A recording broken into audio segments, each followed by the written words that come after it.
Hi అండి. ఇది passion fruit పాదండి. కాయలు చూడండి ఎలా కాసిందో. ఫస్ట్ గ్రీన్ కలర్‌లో ఉండి తర్వాత యెల్లో కలర్‌కి వచ్చేత్తాయి. కాయలైతే బాగానే కాసింది గానీ ఏం చేయాలన్నది అర్థం కావట్లే.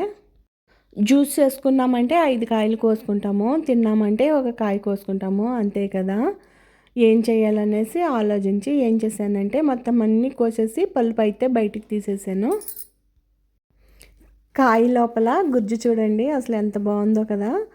యెల్లో కలర్‌లో ఉంటది గుజ్జు. ఈ గుజ్జు ఇలా తీసేసుకున్నాము అంటే సరిపోతది. తీసుకున్న పల్పంతా మిక్సీ వేసుకుందాము. పల్ప్ చూడండి అసలు ఎంత బాగుందో కదా గుజ్జు.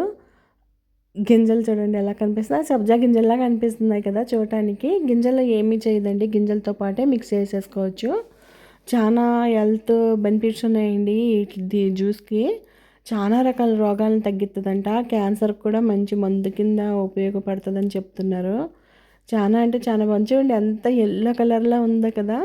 మంచి కలర్ అండి. అసలు ఏమీ యాడ్ చేసుకోక్కర్లే. కలర్ గానీ, ఫ్లేవర్ గానీ, టేస్ట్ గానీ మనం బయట నుంచి ఏసుకో అవసరం లేదు. అసలు మొత్తం అంతా అందులోనే పుట్టేసింది ఈ కాయలో. అంత బాగుంటది అసల. చాలా బాగుంది చూడండి. ఇలాగా రసం తీసేసుకున్నాను. రసం తీసేసుకొని అందులోకి 1 కేజీ బెల్లం వేసుకున్నాను పాకం కోసమని. మనం మామూలుగా పాకం పట్టుకుంటాం కదా! ఏ పాకం అన్నా గానీ అలాగే పాకం పట్టేసుకోవాలి. పాకం కొంచెం దగ్గరగా వస్తే సరిపోతది. అసలు చూడండి ఎంత బాగుందో కదా! ఇది జ్యూస్ ఇలా మరుగుతా ఉంటే మొత్తం ఇల్లంతా స్మెల్ తోటి నిండిపోయింది సువాసనతోటి. అంత ఫ్లేవర్ ఉంటది ఈ ఫ్రూట్‌లో. చూడండి భలే ఉంది కదా! మనం ఎండాకాలం కూల్ డ్రింక్స్ తెచ్చుకో అవసరం లేకుండా 2 స్పూన్లు జ్యూస్‌ని ఒక గ్లాస్ నీళ్ళల్లో కలిపేసుకొని తాగేయొచ్చు ఎంచక్కా. ఆ పాకం బాగా వచ్చేసిందండి. వచ్చేసాక దాన్ని చల్లారబెట్టి ఇలా బాటిల్‌లో స్టోర్ చేస్తున్నాను. ఈ బాటిల్ మనము ఫ్రిడ్జ్‌లో పెట్టుకుంటే సంవత్సరం దాకా నిల్వ ఉంటది. అదే బయట అయితే ఒక 3 నెలలు ఉండవచ్చు బహుశా. చూడండి ఎంత బాగున్నదో కదా!